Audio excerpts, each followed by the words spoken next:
America has always been, this beacon, example in the entire world about what everybody else wants to become.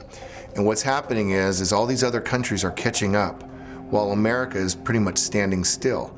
And I think it's this sleeping giant that we are not acknowledging that is someday, we kind of know it's out there, it's kind of behind us, but it's catching up so rapidly that not only are we not anticipating it properly, but it's gonna surpass us, and then we're never gonna be able to catch up.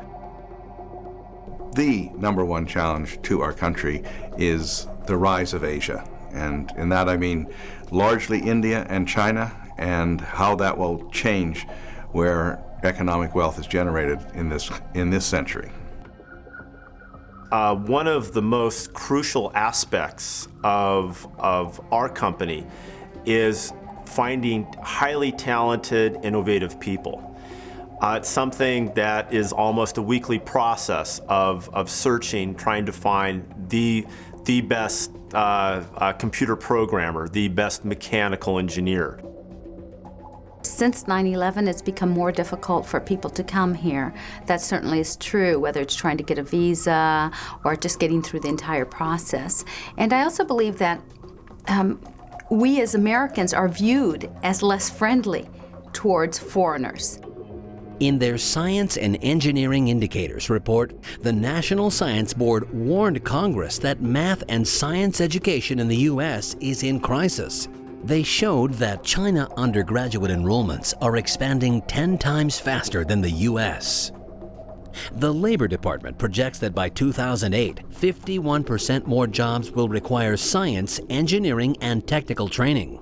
32% of undergraduate degrees in the U.S. are awarded in science, technology, and engineering, while Japan awards 64%. Even if people study here, and again, it's still the best university system, if they study here, they have options now. It's not just production in America.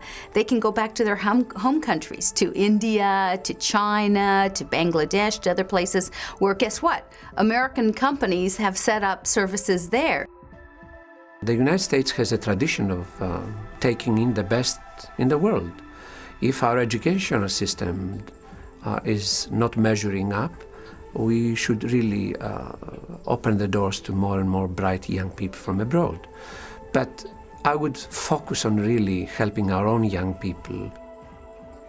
We've had a lot of conversations over the last couple of years about the need to drive more PhDs in engineering, more PhDs in the physical sciences, more mathematicians, and yet there hasn't been the focus until recently on the need to start seeding some of these innovations in the K-12 system. To say a blanket statement our public schools are failing us is too simplistic. Some public schools are having a terrible time. Some public schools are not doing by the children what they should. On the other hand, there's a lot of public schools that are overachieving, that are producing remarkable results despite huge obstacles. I think if we're going to get the best teachers, we should pay teachers what we do starting lawyers in law firms, okay? Which is about $100,000 plus, but eliminate entirely tenure. So what you do is you turn it into a truly competitive model with no job guarantee.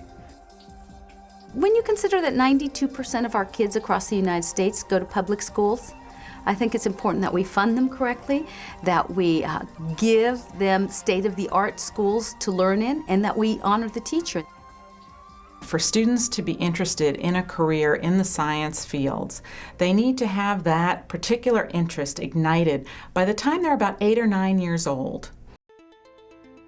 I think it takes the approach or the philosophy of looking at test scores as a measurement for growth, rather than a target to just boost for the sake of boosting it.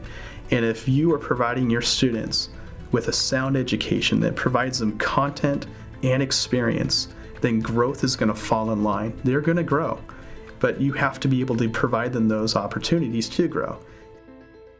New technologies develop every single day that could help animals in danger, like oil spills. People are trying to figure out chemicals and stuff that could clear those faster to be able to help those animals in the ocean. And I think different types of electronics or like different types of cars, like hybrid cars, help the environment, and that helps the animals. So I think of science and technology will help these animals, and they will help our Earth in the future and in the present. If you provide students with these activities, with opportunities to apply what they're learning to something, they can see a tangible product that they're involved in. They can see a result. That's what sparks interest. Science can be made more fun, especially if schools are given more funding, because the more interesting science experiments tend to be more expensive because they're harder to do, but at the same time those are the things that are more interesting, more captivating, and the things that make people want to do science, that make people want to love science. I hope to be one of those people that helps the Earth, like go to college and maybe major in something in the sciences and find something that could help the environment and help the Earth.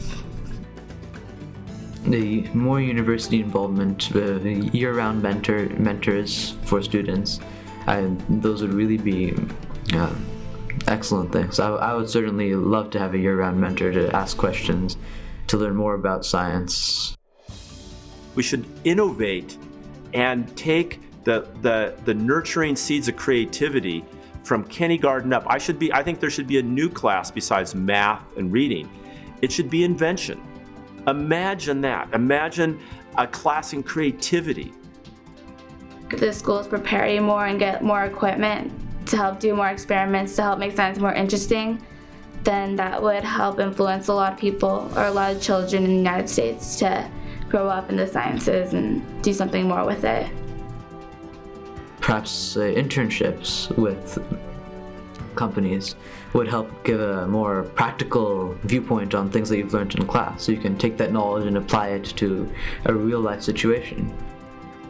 I think technology is just the most important part for our country. It's less than 10% of the GDP, but it generates about 30% of the growth over the last decade. So this is where our economic growth is coming from. It behooves Orange County to have one of the top 10 universities in the country. We must find a way to create innovation in America, because I believe it is our last natural resource. The illiterates of the 21st century are not going to be those that can't read and write, but those that can't learn, unlearn, and relearn. So I think AEA should push just as hard as it can, because the time is now and this is the right issue to make your number one.